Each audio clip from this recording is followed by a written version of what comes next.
What's up, everybody? Welcome back to the Game Show. My name's AJ Gels. How y'all doing? It is time once more for the weekly show. This is episode 168, I do believe.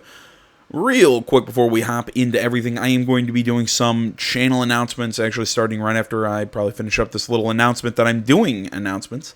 Yeah, I'm going to be talking about just some general channel stuff for the next couple of minutes. So if you want to skip ahead to the first article, which obviously we're talking about The Last of Us 2, timestamps will be down in the description. So I give you your warning, jump ahead if you want.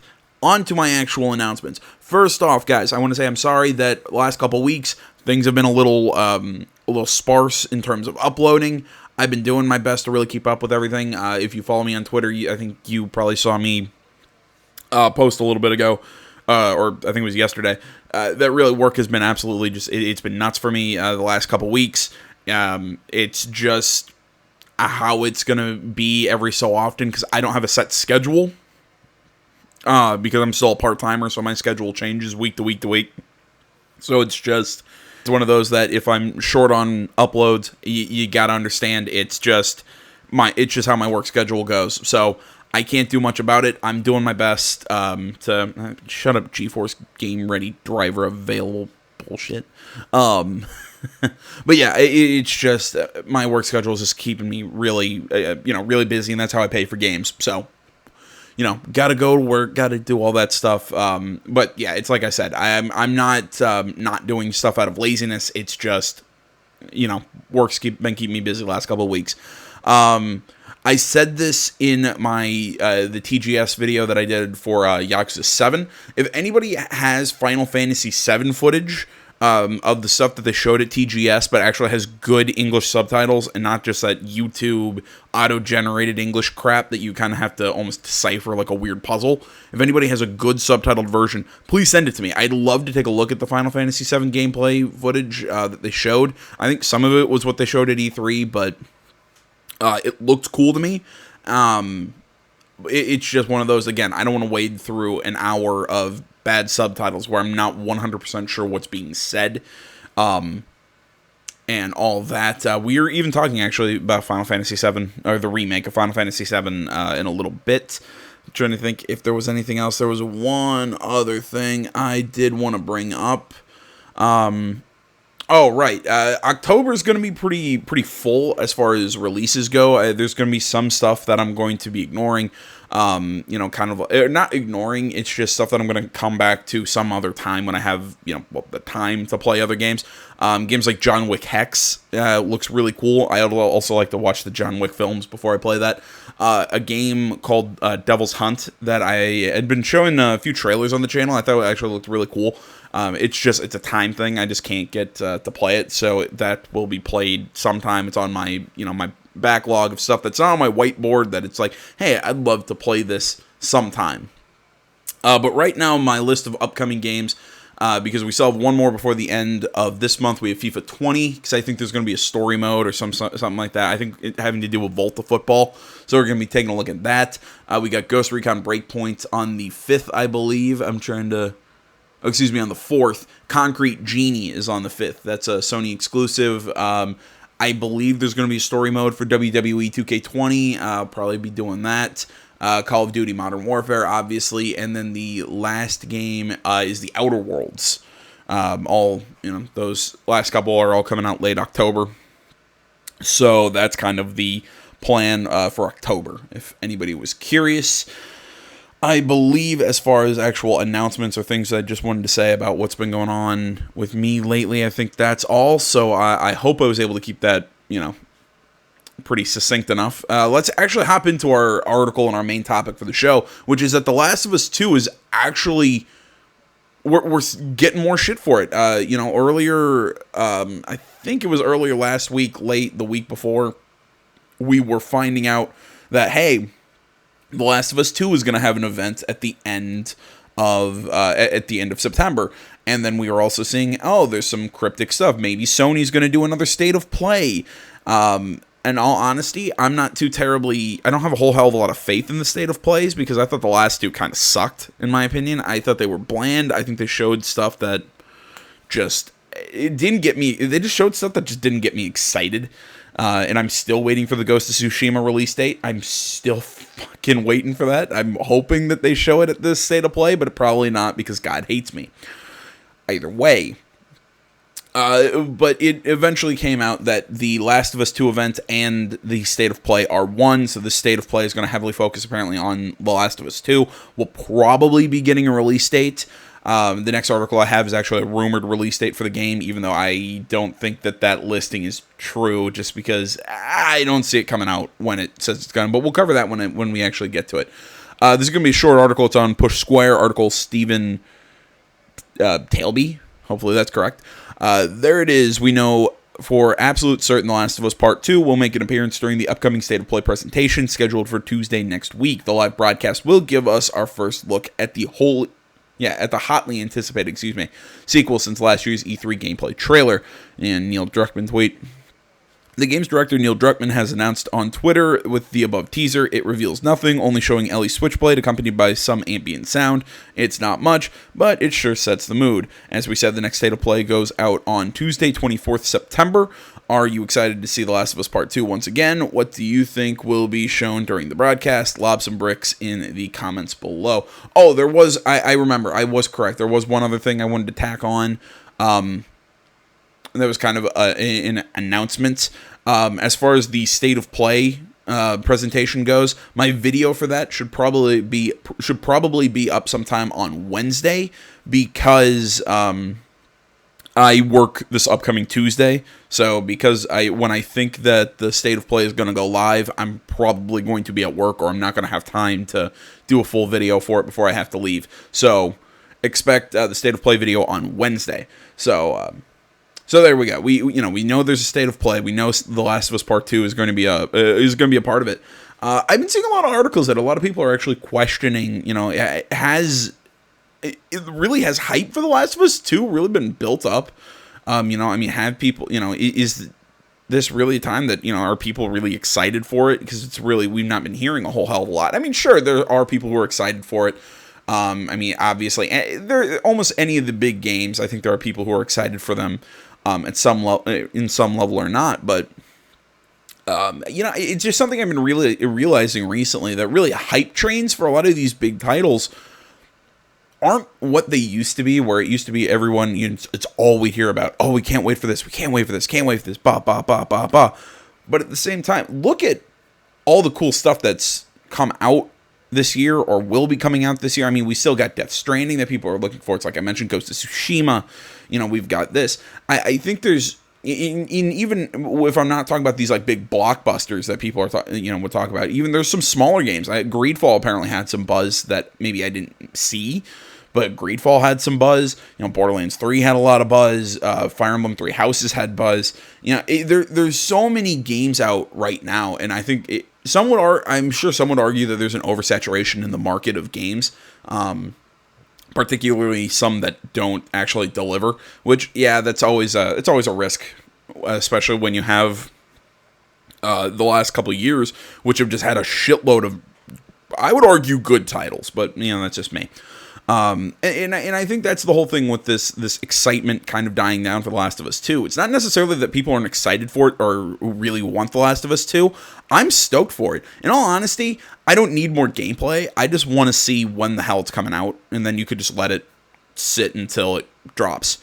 Unlike Cyberpunk 2077, that I want to see more gameplay of. But that's just because they're two different kinds of games, with Cyberpunk being kind of like a play-your-own adventure story, and The Last of Us 2 being a more linear action game. I just let The Last of Us 2 be The Last of Us 2, and just tell me when it's coming out, and I'm good. But yeah, but like I was saying, I'm sorry, I'll actually try to get back on the point that I'm making. The concept of the hype dying down, I don't think that's necessarily true. I think it's just that there's so much coming out between now and then that there's other stuff people are getting excited for. There's other stuff to kind of take people's time away. So I think that's why it's, maybe hype isn't super big for The Last of Us 2 right now. Or when I say it's super big, I'm saying it's kind of restrained. You don't see tons of people talking, oh my gosh, when's The Last of Us 2 coming out? When's The Last of Us 2 coming out? Well, I'm sure you do, because if you're unlike me, because I don't hang out on message boards, because I've never liked message boards, or scroll certain comments on Twitter. I just generally don't. I bet there are some people like that, but I think the general the general view is, look, we've got tons of other stuff to keep us occupied until it comes out. I'm excited for it, but like I said, I don't have to sit here just like on the edge of my seat and like white knuckling on my chair, going, when's it coming out? Anything like that. So, all right, we're moving on to the next article. All right, guys. Moving on. Apparently, there's a rumor that The Last of Us 2 has had a leaked release date. This is an article by Robert Ramsey, also Push Square. It's kind of short. It's pretty short, but I'll try not to riff like I did on that first one. With The Last of Us Part 2 set to go big during next week's State of Play broadcast, many eager PlayStation fans are hoping for a release date. After all, it's been over a year since we last saw Naughty Dog's sequel in action. As it turns out, the release date may have arrived early. An updated product page for The Last of Us Part 2 on Swiss website SoftRidge has the title pegged for launch on the 28th of February 2020. However, said product page appears to have been taken down, perhaps because it really was a leak. We won't know for sure until the State of Play rolls around on Tuesday, but it's worth noting that a February 2020 release date falls in line with what we've heard before. Back in June, The Last of Us star Ashley Johnson almost let the release date slip in an interview, hinting that February was the month that Naughty Dog was targeting. On top of that, numerous sources come together in July, saying that The Last of Us Part 2 was again set for February 2020. In any case, 28th of February release date would put The Last of Us Part 2 just a few days ahead of the Final Fantasy VII Remake. What a week that would be. Alright, now like I said, I question if this is true, and I really don't think it is. Mostly because I don't see a game like The Last of Us 2 dropping in February. Now, don't get me wrong. I understand that the release schedules and everything is way more open now than it used to be, in that start of the year release time is actually a lot, how to put it, it's not like a dumping ground for crap anymore. It's actually a sought after release time, because I mean, again, I think it's a trend that I always attribute to the first Dying Light game, because Dying Light came out in like February, January, something like really early in the year, and I think a lot of people, especially because that game was in development for a long time, we'd heard about it for a long time, a lot of people weren't expecting it, and the game came out and was really good.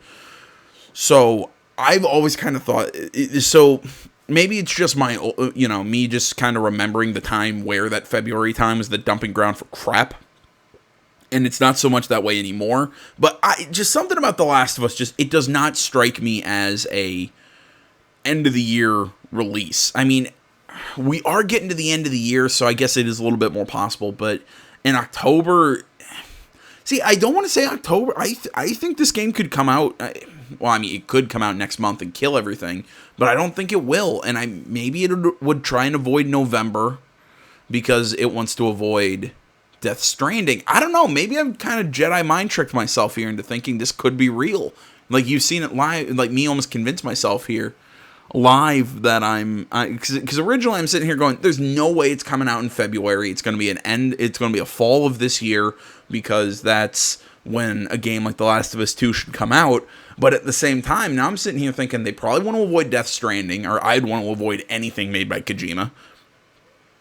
October, as much, I think they could really kick a lot of things out of October, because really the two massive releases in October are Ghost Recon Breakpoint and Call of Duty. Well, and the Outer Worlds. So The Last of Us would probably, but as much as I'm excited for the Outer Worlds, I think The Last of Us 2 could easily just stomp on top of the Outer Worlds. But they probably want to avoid Concrete Genie, because that's another Sony exclusive that's coming out in early October. So I think if they were going to shoot for any release date for the end of this year, I think it would be a late October if they were going to do it this year, because I don't think that they're going to wait until December for The Last of Us 2. I think that if they'd release it by the end of the year, it's going to come out late October. I think that's the best. That's my best guess, because it's like I said, they got a Sony exclusive early October coming out in a couple weeks with Concrete Genie. I know it's not a big title, but they probably don't want their exclusives to clash. Like I said, you got Death Stranding in November. So, you know what? Like I said, I think I just kind of Jedi mind tricked myself here into going, yeah, February could be possible. I also didn't know that Ashley Johnson and a few other people kind of hinted at it. So, I guess that's a lot more possible. So, there you go, guys. Tell me what you think. Do you kind of agree with me that February just seems like a weird time to release a Last of Us game? Like, I'd expect it to be in the fall. But again, but at the same time, it's like I said, it seems like it's like, man, that's a really late time. Or, this is a really late time to announce a giant fall release. That's just... I don't know. We're going to have to wait until Tuesday to really find out who's right. So I could honestly now see it going either way. All right, guys, we're moving off of the Last of Us stuff and probably on to the thing that I'm probably the most excited about, and that is the fact that Sunset Overdrive is now owned by PlayStation. I'm serious. I don't think people can understand how excited I am about this. I loved Sunset Overdrive. Like, I picked it up once on, like, a Black Friday sale just for the shits and giggles, and I ended up playing it on the channel, and I had a ridiculous amount of fun. In all honesty, that was before I actually remembered that this game was done by Insomniac, because as I was playing it, I'm like, you can actually go back and check out my Let's Play. I'm playing it, and I'm like, this game feels a lot like Ratchet and Clank. And then before the next video, I look it up. I'm like, holy shit, it's Insomniac. It's the same fucking developer. No wonder this feels like Ratchet and Clank. But I loved Sunset Overdrive. It was so incredibly fun. It was dumb, it was goofy, its story was okay, but it was big, dumb, and goofy.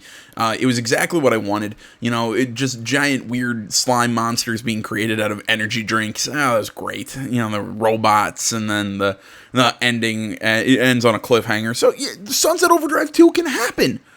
And now that it's owned by Sony, it might, because Xbox and Microsoft don't have their fucking heads up their asses, and Sony seems to actually have good plans.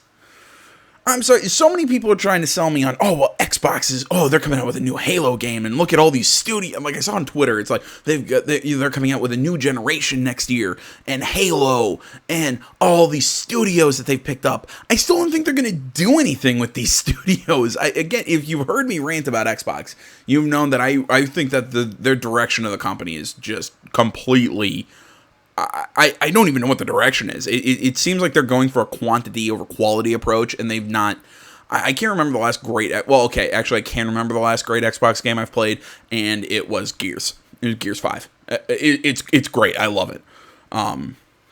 Plays well. It looks good. But again, at the same time, it's a Gears game. It's kind of hard to mess that one up. Although I guess some people would argue 4 was kind of a mess up. But 4 was just different. It was the first time for the new developer. Either way, I'm getting off track here. Because, that's what I do. But let's actually take a look at this article written by Sammy Barker. Fairly short again, like a lot of stuff on Push Square. It's kind of why I like them. But let's see here. As previously expected, Sony now owns the Sunset Overdrive brand. See, I actually wasn't expecting this. I was always kind of questioning it because I didn't know who the hell owned the rights to Sunset Overdrive. Was it Microsoft? Was it Insomniac? Who owned it? And now that Insomniac is owned by Sony...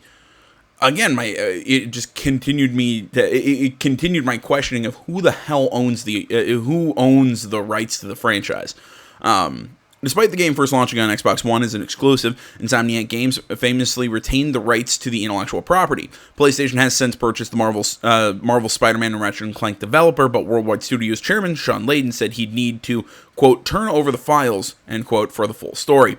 Speaking with Japanese publication Inside Games, the ever-affable Shuhei Yoshida has confirmed that the Japanese giant does now own the Microsoft-published title. Quote, SIE holds the rights to past Insomniac Games works, and, quote, he admitted, so what are the chances of a port then? Quote, I am looking forward to future titles, end quote. It doesn't sound like Sony has much interest in reviving the Sunset Overdrive franchise, which makes sense given its poor commercial performance compared to the developer's PlayStation exclusive output. We'd probably play a port if it ever arrived on PlayStation 4, but there are probably so many legal hurdles in the way that it's just not worth the effort. Marvel Spider-Man 2, please. Well, one, yes, I want Marvel Spider-Man 2. And now, look, with how excited I was at the start, again, I'm also...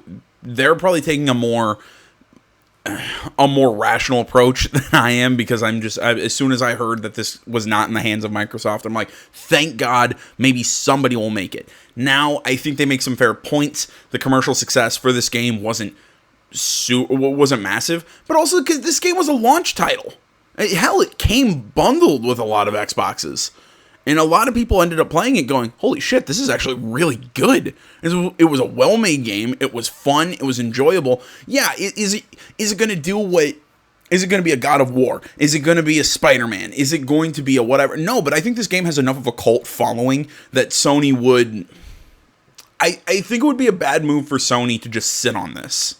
And honestly, I'm going to be entirely honest. I think that would be a major blunder, because I think that there's enough love of the original. I mean, hell, it's even like they said, do a re-release. Like I said, you own the rights now to it.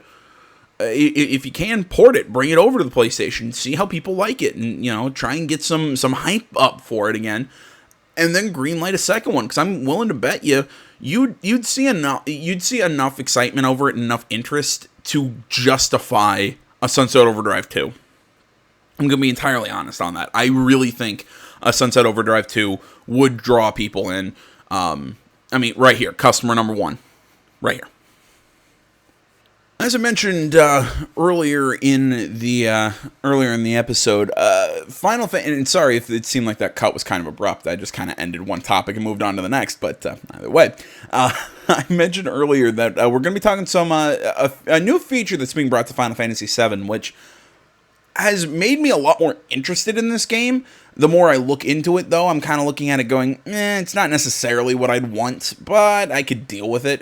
It's basically Final Fantasy VII. I'll just read the title of the article. Final Fantasy VII Remake features Classic Mode, which plays closer to the original turn-based style. Article, Michael Hyman. Hopefully that's correct how his name's pronounced.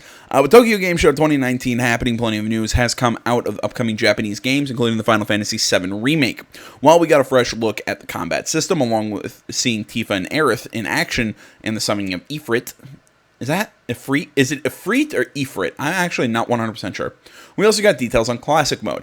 And series producer Yoshinori Kitase took to stage to show off the game and walk through how Classic Mode works. In case you're out of the loop, the standard combat system for Final Fantasy VII Remake has you attacking in real time to fill up the ATB gauge, which then allows you to pause the action to execute special attacks, cast spells, and use items. Thus, it plays like an action RPG. However, in Classic Mode, standard attacks are automated and the ATB gauge fills up on its own. You won't have to worry about the real-time action aspect, and you would only need to take care of executing commands as if it were a traditional turn-based RPG. See, I wouldn't call this a turn-based... I wouldn't say this is like a turn-based RPG. It almost reminds me of not a real-time strategy game, but I've played games that are similar to this, that the actual just attacking... Your just general attacks are auto-generated, and you fill up a bar or something, and then you can do a special move, or you can cast a spell, or you can do something. There's a bunch of games that I've played that have done something similar to this. For some reason, though, I just can't name them off the top of my head. But this is it's an interesting system. I don't mind it. It's like I said, calling this, though, this is more similar to a traditional turn-based game. No, it's not. It kind of more reminds me of a Rogue Galaxy or a Final Fantasy XII, which had I guess you could argue, turn-based elements, but really weren't turn-based games.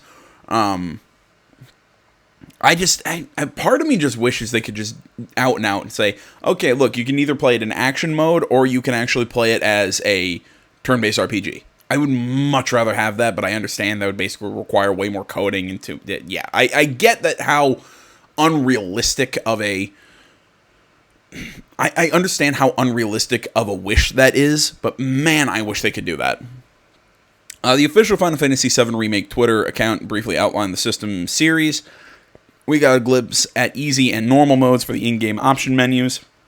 And Kitase-san then showed us a new combat mode named Classic Mode. Classic Mode is a separate gameplay option that's intended to make the combat feel closer to how it worked in the original game's turn-based system. Official footage from the stage show has now been released, so if you were not able to catch a segment during the stream, you'll have to wait. You'll have to wait to see it in action. Oh, okay. Footage has not been released yet. It has been released as of right now when I'm recording this. For more on Final Fantasy VII Remake, be sure to check out the... I'm sorry, I was reading that sentence and something just got off there. Out the hot TGS trailer that shows off Shinra's villainous goons, known as the Turks, or the latest Final Fantasy VII Remake gameplay. You can also see how the squatting minigame has been recreated, or watch our early hands-on impressions of the game from PAX West 2019. Yeah, God, stupid fucking ads. Again, I'll say it again. I'm very interested in Final Fantasy VII. I know how big of a game it is. You know, the spoiler alert, the death of Aerith and everything was, you know, such a big thing in video games, and so many people this game has touched and inspired. For me, though, I never played Final Fantasy VII. My favorite Final Fantasy game, in all honesty, is 10. Yes, as much as you want to laugh at that scene between Titus and Yuna laughing on those stairs. God, that scene was awful. But I do love Final Fantasy X. I will say that. Where was I going with this? Oh, right. While I might not be as excited as a lot of people for the Final Fantasy VII Remake, it's definitely on my...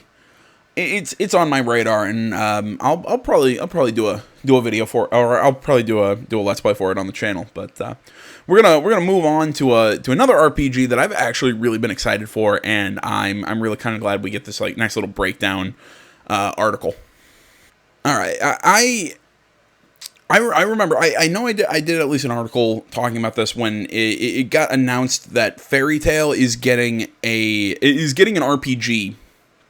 Done by Koei Tecmo and Gust. I immediately was excited because as soon as I heard, oh, it's an RPG, it's based on Fairy Tail, because I love Fairy Tail, I love, you know, the characters and everything. I was pumped, and now actually reading some of what this is, it looks like it's going to be turn based. There's like not a base building mechanic, but there's going to be like a like building up the town of Magnolia and the guild, and it really looks like there's a lot of the stuff that I actually want out of this Fairy Tail game, and I am so fucking excited. Like, I saw some of like the character introductions, the way some of the magic looks, and I'm like, all right, sold, good, let's go, make this game. It's coming to PlayStation 4, Switch, and PC. There's an article on Game Informer. Let's take a read. I mean, it's like I said, we got a nice little kind of like breakdown of a lot of the stuff that we're gonna see here. Fairy Tail, a long-running manga and anime, is receiving the video game treatment. Koei Tecmo and Gust made the announcement ahead of Tokyo Game Show and held the stage show there today to showcase more about the game based on creator Hiro Mashima's work.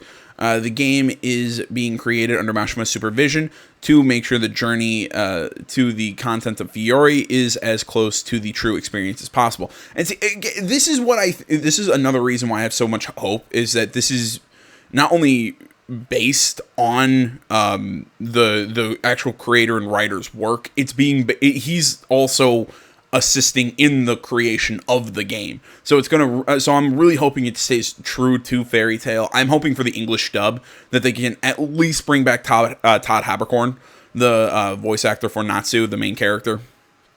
Or I guess main character, because technically a lot of a lot of Fairy Tail is kind of focuses on Lucy's perspective, but still, I hope Todd Haberkorn can come and reprise his role as Natsu, because god damn it, he's a funny ass dude, and Todd Haberkorn's a great voice actor in my opinion. But no, I am really glad that they're bringing in the creator of this game to really try and keep things on track and close to its source material, if that makes sense. For those not in the know, Fairy Tail takes place.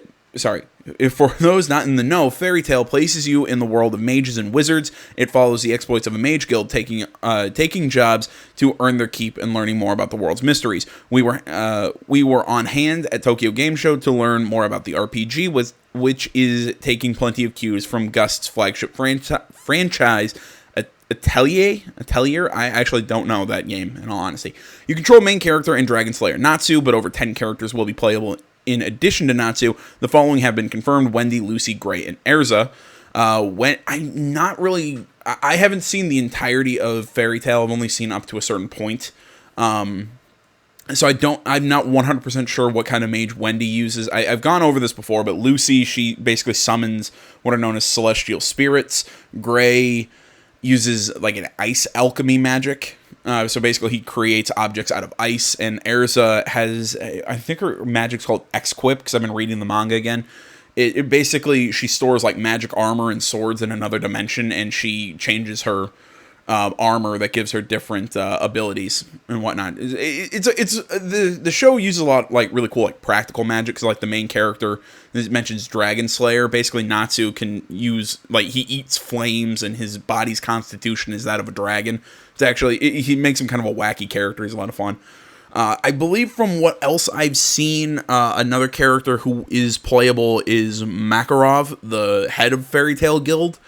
I'm trying to remember what his magic is. Basically, he can grow and shrink. It kind of reminds me of Ant-Man in a weird way, but that's probably not a good way to describe it. But either way, sorry, I'm getting distracted because I'm God damn it, I love Fairy Tail. The game doesn't cover the entirety of the anime, but will feature several arcs from it. The story focuses on the point where the characters are rebuilding the guild, which ties directly into the gameplay. You accept missions and requests, slowly raising your guild's renown to new heights via a lettered ranking system. As you earn money from missions, you can also use it to upgrade your guild's exterior, such as adding a magic shop or a better quest board. Characters will join your guild throughout the story, but a few you will need to bond with before they will join your party. You can also recruit supporting characters not for battle to join your guild, although they won't be playable. They will help around the guild.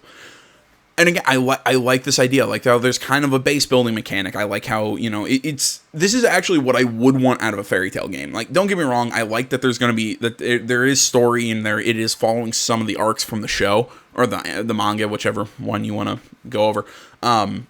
But I honestly would have loved a game where it's literally just doing missions and being a part of the guild. And in all honesty, what I wanted them to do is, it's not that I have a problem with controlling Natsu. I actually wish that the main character was a character that the player could create to throw into this world, and they could almost kind of alter Fairy Tail a little bit, so they could do here's you, the player, as the main character. Like you could actually design your, kind of with minor customization options, make your character and actually kind of like choose what kind of magic you want to use. I think that could have been really cool. I understand why that would be a little complicated, but at the same time, I think it would be really cool. But that idea that I'm bringing up, though, it's reminiscent of, I've brought this game up before, and it was a really old, I'm talking a PS2 game. It was called Inuyasha Legend of the Cursed Mask, I think was the full subtitle. It obviously was based on the anime Inuyasha, and it sort of modified a few different arcs in that game, but you played as an original character, but you teamed up with, the main cast from the show, and it was actually a really good turn-based RPG, in my opinion. I really enjoyed the game, but I really think that could have worked for this. But I at the same time, I don't hate what we're getting. There we go. How's that work? The town of Magnolia has been recreated in 3D, and it looks gorgeous. I had the game demoed for me, and everything was crisp and clear. The cutscenes were in line with the anime. Magnolia may be your base of operations, but it's not your only destination. You also travel around on the world map, gaining access to new areas as you advance in the story and complete quests. Areas look very similar to the layout of the Altair games, filled with enemies, items, and materials. Gust confirmed there would be a crafting system in the game, but it wouldn't be anything overly complicated. You use the materials you find to create magical crystals, which you equip to strengthen your characters. Battles are turn-based, fuck yeah, with a focus on managing your MP wisely alongside chaining attacks and performing combination specials. Fairy Tail is all about magic. Gust is tying that into your strategy, as elemental weaknesses are a big part of the game. Associate head of Gust, Keisuke Kikuchi, said to expect all the signature magic and some of the legendary flashy magic. Gust feels like a natural fit for Fairy Tail, and I was surprised at how well some of the systems they've been perfecting in Altair series complemented Fairy Tail's world. Time will tell how it shakes out, but it's interesting to see Gust approaching a big property with such fanfare. Fairy Tail is set to come out sometime in 2020 for PS4, Switch, and PC. I actually might get this for Switch, because I really have been wanting a good turn-based RPG for Switch. It's like why I've been loving Oh, holy shit! Fire Emblem. But yeah, I think this game could. I think this game would really fit the Switch and everything. Let's go through these pictures. So you got the. I believe this is Wendy. I've seen a little bit with her. I'm just not really paying attention. Again, I'm not 100% sure what her magic is. You got Erza. It's like I said, she's got the special armor and weapons and whatnot. Again, another picture of Erza this time. Well, I guess from behind this time, just in a different one of her armors. Again, you got Gray, so this time he crafts a sword and everything out of it. Shot from the front. Lucy's powers kind of change late in the show. With this whole twin thing. I'm not 100% sure how all that works. You got Makarov here. It's like I said, the kind of like the boss of the guild. He's got a lot of really cool powers and whatnot. Like I said, the main magic that he uses, he grows. He can extend his arms. It's a cool magic. Obviously, Natsu with his Dragon Slayer magic. All right, all those pictures. Yeah, if you can't tell, I'm really excited for this game, and I honestly I can't wait to find out more. I absolutely love Fairy Tail. It's goofy and fun and everything. I can't wait. So there we go. I've nerded out and talked about that. Let's move on. I'm actually not 100% sure what the next article is. Okay, guys, looks like the next article is, I think this is the last article. Actually, next we're going to look at a couple trailers. It looks like the next Fire Emblem Three Houses DLC has been revealed. Article Jordan Gerblick of Games Radar. We just had some DLC released for Fire Emblem. I think it was free DLC. I had this, like the season pass or whatever, so it might not have been. But basically, it's just some visual customization. Basically, now you can equip Byleth with glasses, and the characters, you can change their costumes. I think it's like loungewear or whatever, but it looks like bathing suits from like the 60s, like those like full length, like bodysuits. It looks like gym clothes. It's really, I think it's kind of crap. In all honesty, it's not what I was wanting out of DLC for this game, but it looks like there's going to be a lot more shit coming out. So, let's see here. Leaked images reported from Japanese video game magazine Famitsu seems to detail new DLC coming to Fire Emblem Three Houses. While it might sound like a lot of hearsay at first glance, Famitsu is quite a reliable source and frequently reveals new information on Japanese games before they come to the West. Serene's Forest reports that within Famitsu's newly released guidebook for Fire Emblem Three Houses is an outline for the game's upcoming third and fourth waves of DLC. Here's a translation of the Japanese text. So this is the free DLC from Wave 3. This is the new playable unit of Yuritsa, new support conversations, and new activities and online features. As far as Yuritsa, really, I've not seen a lot of him.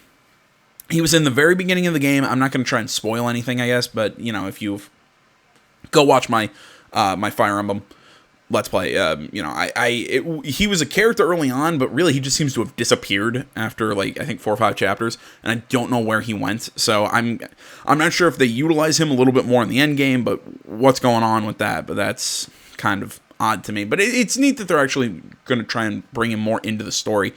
Like I said, they got new supports and activities. That's all free. Now you have the Wave 3 of the paid DLC, which is a new playable unit of Anna. Not sure if she's in it, because I feel like there's a character named Anna, but I'm not 100% sure. But she's a new playable unit, new monastery facilities, and online features. Anna and Yuritsa now have a paralogue. We have new quests, apparently around 10 quests. We have new activities, the sauna, which we've seen in... which we've seen in Fire Emblem Three Houses. It's just been a building. It serves no purpose. So apparently now it serves a purpose. I'm gonna guess it's just another place that you can build support with characters, but who knows what the hell it's gonna do. You can also play with the dogs and the cats. Sorry, I'm very excited about that. Apparently you have maid and butler costumes, and maid and butlers are also going to become a battalion in the game. So there's that. Moving into Wave 4, this DLC, I mean, there's a shitload of it here. So, let's see, we have the side story of Abyss Mode, which I'm not 100% sure what that is, but okay. Because I think what I was talking about the DLC that's already been released. Actually, I do think it was free DLC, because, Maniac Mode was also added in the most recent update, so... There's that. Sorry, I got distracted. So let's see here. So we had the side story of Abyss mode. Maybe it's a new difficulty or something. I'm not 100% sure. We have new playable units of Eurus or Juris. I'm not sure. Balthazar, Constanzi, and Javi. I'm going with Yavi. Which are all tentative translations. We have new support conversations, new monastery facilities, online features, new classes, reported around 4 and enemy monsters. Oh, sweet, new classes. I'll go into that in actually a real quick second. New paralogs and quests, new battalions and gambits, and new costumes for both the male and female Byleth. Ooh, and Sothis. Of course, there's always a chance the images aren't authentic, but the information reportedly revealed by Famitsu checks out with what we have already known about the 3rd and 4th wave DLC coming from Fire Emblem Three Houses. Yes, it is one of the best Switch games you can play right now, because that game really kicks so much ass. Honestly, the new classes, I'm actually really excited for, because I love the classes that we have access to in the game. Although I've said this before, I hope if there really are around 4 new classes, that there's an actual, that they do something with the master classes, which is you get access to them at level 30, because there's certain classes in the game, like your assassin, really doesn't have anything to class up into. There's you can either have them become like a Mortal Savant and do like sword and magic, or become something, or maybe go into to the Bow Knight. But there's really no good class that an assassin that kind of turns into. There's, which I've also said, I think the game, I would really like to see the game bring in like knives as a weapon class and everything, because I think that would fit assassins and everything more. But again, that's just me. Your bowmen have a similar issue, that once they get up to the third, once they go into master class, they really only can become a bow knight. That's it.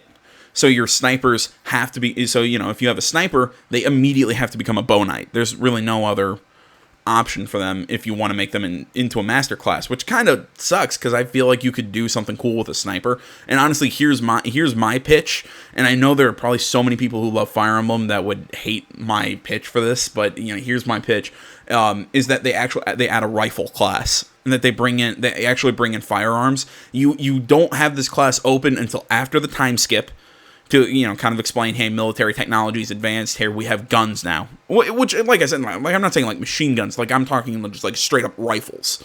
So give your snipers a little extra range. They do certain damage. They have to reload. Maybe their gun could jam based on their luck stat. I think there's some cool stuff you could do with that, but again, it's just a pitch. But no, if you can't tell, I really love Fire Emblem, just vanilla as it is, and I'm really excited for some of this DLC. Again, just new characters, new everything, especially with all this. I think this is gonna be a lot of fun.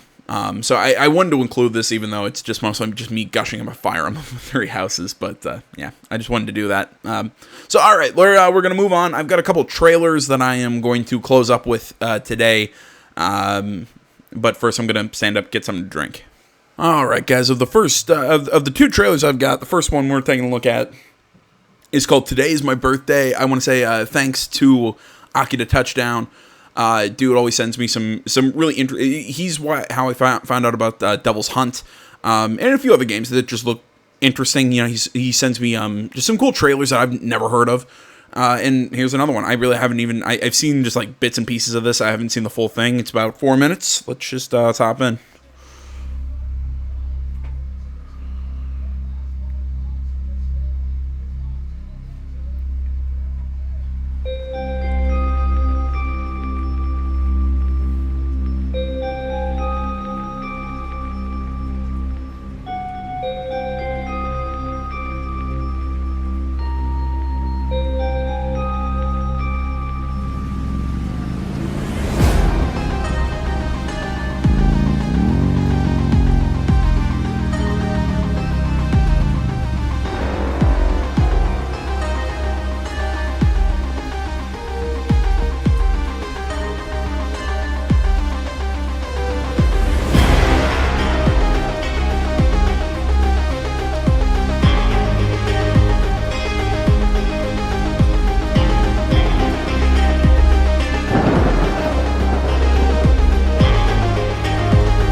Alright, first off, I'm getting... Oh, that's interesting.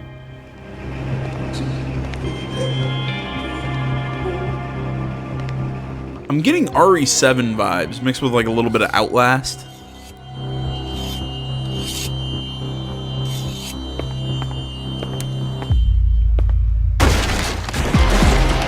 That's straight out of RE7.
I don't know what to,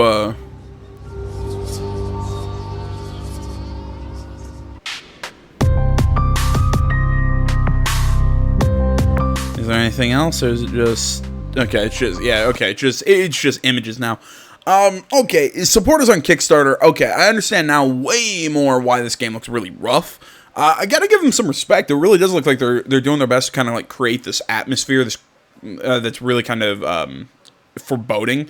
I still think a lot of games kind of make this mistake when they're trying to make things dark. You make it too fucking dark, because if I can't see anything, I can't. Yeah, it's just an issue I have. But as a whole, I don't hate the way it looks. I just wish I knew a little bit more about the concept, and I'm sure if I researched this game a little bit more, I could find out more of what the idea of the narrative is. But as far as the whole, it looks like you're trapped in an old theme park. It's like I said, it just...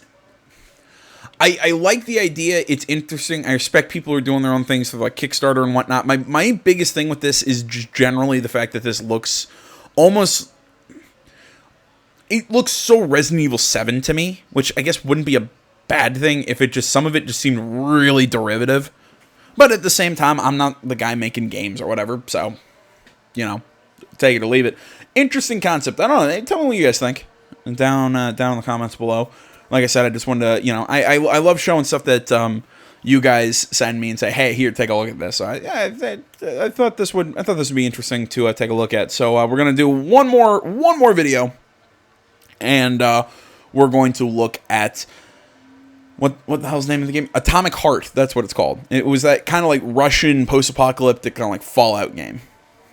Alright guys, as I said, we're going to take a look at one last thing. This is Atomic Heart. Yeah, let's just watch it.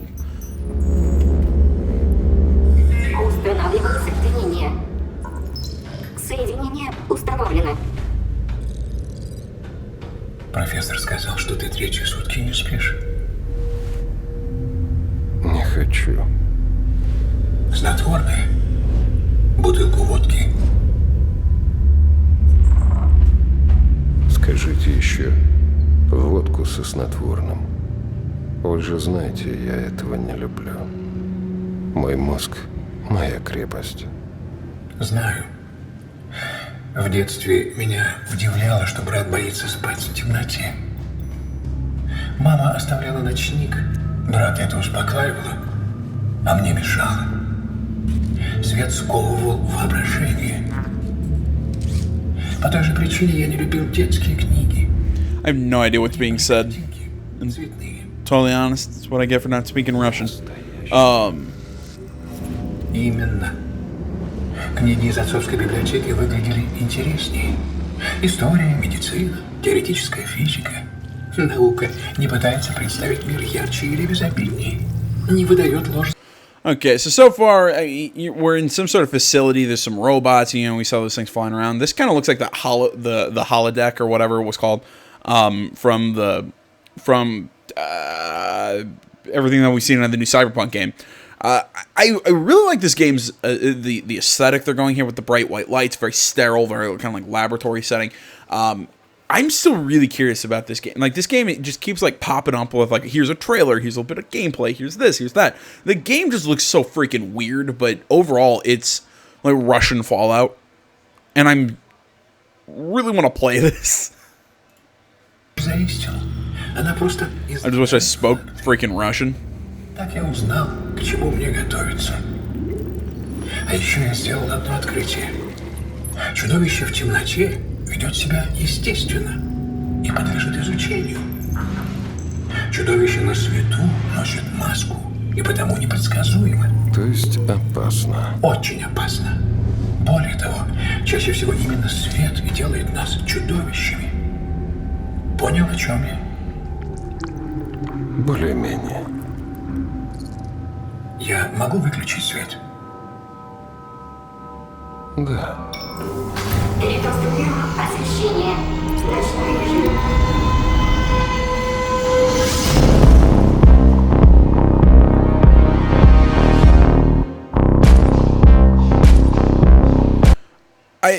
Okay. Interesting. I apparently that was in-game footage. So, game looks really good. It's just I'm so curious about this game. Again. It's just everything we've seen. It's just been. It's been nutty. It's been. Again, the best way I can describe it, it's Russian Fallout. And that's what this screams to me. And I want to find out more. It's just details have been really just kind of slim about this game. It's almost like no one's really talking about it. It's just. So, yeah, I wanted to share that little cinematic teaser with you guys. So, there you go, guys. There was the show for today. I want to say, as always, thank you so much for watching. As always, social media links and timestamps and links to all the articles and videos are down in the description. Like, comment, not already, please subscribe to the channel. As I said earlier, we will be looking at the State of Play video, or we will be doing a video on the whole PlayStation Sony State of Play. The only issue is we have to wait until Wednesday for it, just because I think for when that usually goes live, I'll be at work. So, just a little thing to make note of. Other than that, thank you so much for watching. I already said social media's in the description. Like, comment, not already, please subscribe to the channel. And until next time, guys, my name's AJ Kells, Something Game Channel. I'm out.